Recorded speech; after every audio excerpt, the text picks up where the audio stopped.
The first topic here is the electrical demand control. So we have observed that in the industrial sector, especially, uh, there is a load fluctuation throughout the day. Sometimes there, as we have seen in the daily load profile diagrams also, that there is too much load fluctuation, that sometimes the load is more, sometimes it is less. And our tariff structure is such that the whenever there is a peak demand, especially in the industrial sector, so the government has to supply the, so give the surplus supply of electricity, so they charge more for it. Okay. And in case of less demand, the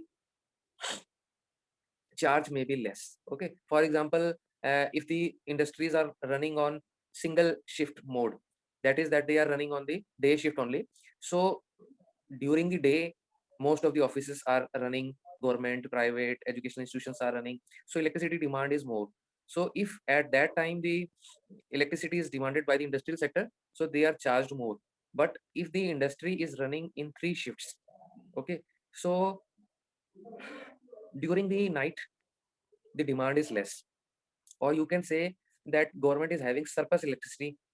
So when the government is having surplus electricity, so they will encourage the industries and other sectors to use that electricity, and so as to encourage them to use their electricity, they are charged less. Okay, so if those industries, especially, just a minute, especially in the production industries which are running on the three shift basis, so what is expected from the industries, that they should perform the non-essential or less electricity consuming activities during the daytime, so that that electricity consumption is reduced, and the activities or the production which is requiring more electricity, that is to be shifted to night. Okay, so this will help the industries for lesser electricity bills, and it is also helpful for the country. Okay, so this is termed as shaving and filling theories of the valleys. This is helpful in electricity conservation and energy conservation. So now the term is machine scheduling. It is the practice of turning the equipment on or off depending on the time of the day. Okay. Key that we have to decide when we require to turn off, so that the electricity demand is less. So here is the example and the diagram which is representing these peaks and valleys. So the black portion of the diagram, you can say that these are having or consuming more electricities. Okay, and the gray portion is consuming less. So if these extra electricity is scheduled or rescheduled during the night activities, so it is helpful. Okay, so this is, you can say, a sort of cross-cutting technologies. So now we will deal with the cross-cutting energy efficiency improvement options. Firstly, we will be taking the electric motors. So we are having many motors in the industries, especially induction motors is the main percentage. Okay, it is mostly used. So this is used for rolling, pumping, fan systems, compressed air system, lubrication system, exhaust system, drilling, lathe machines are used. Okay, so by and large all these motors are used. So so as to work them effectively, to get the best out of them, what is to be done, that a motor management plan is to be created. So what is this motor management plan? So it is given in the point wise manner here. So we have to do the motor survey and the tracking program, that whether it is giving its best output or not. Okay, that guidelines which are given at the time of the purchase of those motors are being followed or not, that is to be monitored. That nameplate rating is given with the motors, and it is the metallic nameplate and which is on the motor. So that gives its mainly rated current, rated voltage, rated output, rpm, which we can run. So if we are running in the full load or no load, what is the rating of the current which we are getting? Okay, so because the current rating is the indication of the load which is put on the motor. Okay, so whether we are getting the required current or not, or the purpose for which the motor is used, it is performing good or not. Okay, for example, if it is used for drilling, so whether it is moving at the required rpm or not when in the on condition, that is to be monitored. Similarly, we have to create the spares inventory, so that in case of the motor failure, in case of any failure of its part, if we are having the spares or the inventory in our stores, we can replace, or the person who is taking care of the maintenance department, they can do the required maintenance. Okay, so motor management plan includes that as well, that we should have the spares inventory with us, and purchasing specifications should be with us, which means that when was that motor purchased, what is its ideal life span. For example, if we talk of the refrigerators, it is designed for the life of 10 years. So if the 10 years have passed, or during the 10 years some maintenance is required, some refilling of gas is required, we do that often.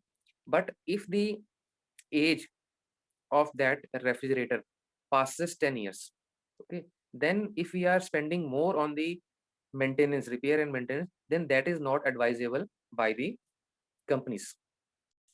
So next is the repair specification. Again, we should create the log of its repairs. Okay, that if at all we are going for the repairs and we are using uh, some original parts or duplicate parts, so how long they are performing. Okay, whether they are performing for the desired time or not. Okay, so then there is a development of implementation of the predictive and the preventing maintenance program. Okay, the things can go out of way, motors can go out of way, but what are the preventive plans? Okay, whether that is uh, given the adequate lubrication time to time or not, that is to be monitored. So all these things comes under the motor management plan. It aims that we should take the good care of the motors, and this again, the purpose of the maintenance is to foresee the motor failure, that if at all some failure is likely in the near future, then how can we foresee that? That is the important for. And how can we interpret that? The motor uh, user or the mechanic who is handling that motor, so when he is monitoring or working on that motor daily, so he will observe a particular sound from the motor, or you can say a particular noise from the motor daily. But if something is going wrong gradually, then that sound may differ. Okay, so that is the sign that failure is likely to occur in the near future. Okay, so as the maintenance people or the purpose person, person who are working on those motors can identify or foresee that failure. So therefore these maintenance measures can be preventive and also predictive. Okay, they can themselves say, okay, no matter whether the motor is gone for failure or not, but it requires the maintenance. Okay, so preventive measures include the voltage imbalance minimization. So if we are doing the maintenance beforehand, okay, or we are taking the preventive measures, so the voltage imbalance can be reduced. Load considerations can be then, okay, that this motor is now going for aging, so we are not going to put the full load on this motor. We will operate this motor on half load or 75% load, and so on. Similarly, motor alignment, it is similar to our wheel alignments of the four wheelers. Lubrication, ventilation you must have seen in the labs also. In the first year basic electrical labs also, we have seen the motors which are placed there. So at their ends there is the ventilation system, so that if the motor is, the temperature of the motor is high during the loaded condition or full load condition, that ventilation helps in removing those problems. Okay, so again, the motor temperature is to be monitored, its winding resistance. Increasing winding resistance can be one of the reasons. So it may lead to shortened motor life. Motor temperature and vibration is to be monitored, because as I have just mentioned, that the vibrations lead to the sound. Okay, so if there is some unwanted vibration, it may lead to unwanted sound, and it is the preventive, it is the indication that it needs some maintenance. Okay, so now is the what are the energy efficient motors? So to reduce the energy losses, improve design, and the better materials are often contributors of the energy efficient motors. We will discuss this thing briefly, that what are the different kinds of materials which are used and how they impact the energy efficiency of the motors. Broadly, we can classify these materials as electrical materials, magnetic materials, and insulating materials. Okay. Next is the tolerances. That tolerances, you can say that the motor rating or the specifications which are given or the leaflets which are given, they give the full load condition of the motors, but at the same time they also give the tolerances that okay, for the you can for 2 hours you can also run these motors on the overloaded condition. Okay, for example, uh,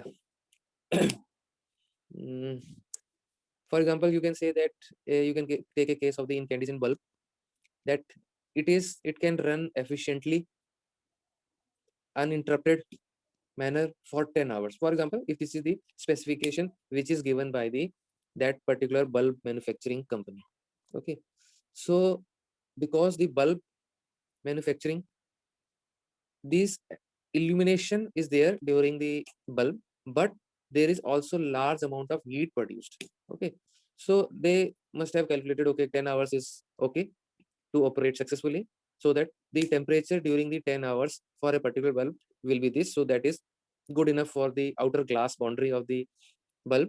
It's okay, but they can also give the overloading capacity. Okay, that 10% overloading or 5% overloading is also acceptable, that although 10 hours is good, it will work efficiently, but for once in a blue moon, if you are also working that or operating that bulb for 11 hours or 10 and a half hours, it will also run efficiently. Okay, so these are the tolerances which are given with the those motors as well.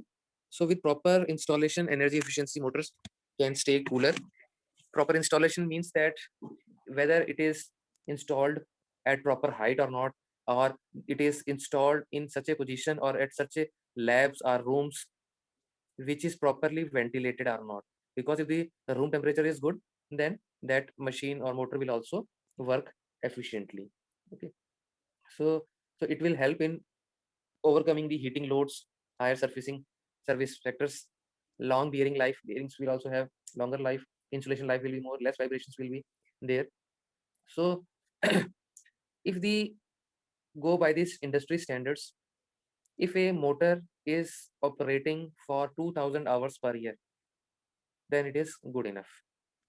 But if we are using more than that, it is advisable to replace those motors, else it will require frequent maintenance. Okay, so similarly, those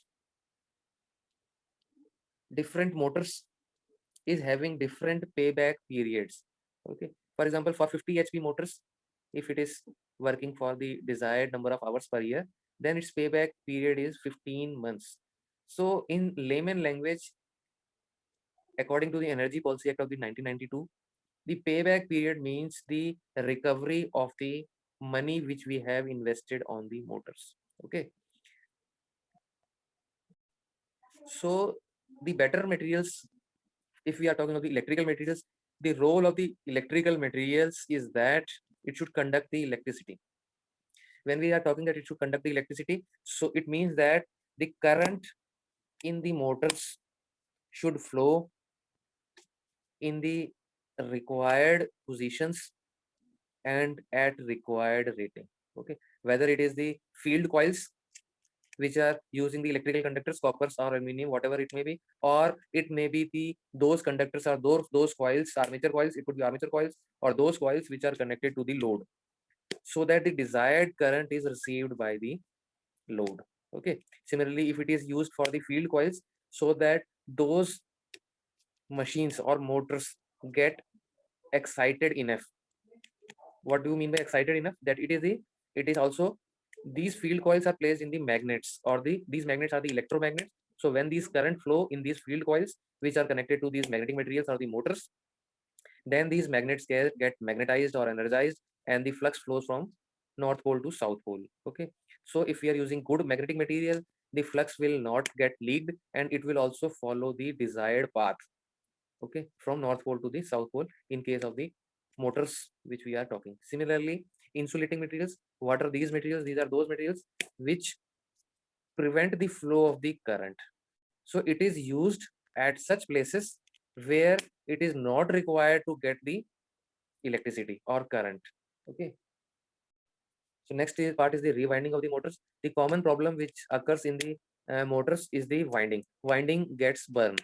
So we have to rewind those motors. But if the cost of the rewinding is exceeding 60%, then it is always advisable to go for the new motor instead of rewinding. Okay. So this monitoring is also done by the EASA. So this is the Electric Apparatus and Service Association, which monitors and implements these things.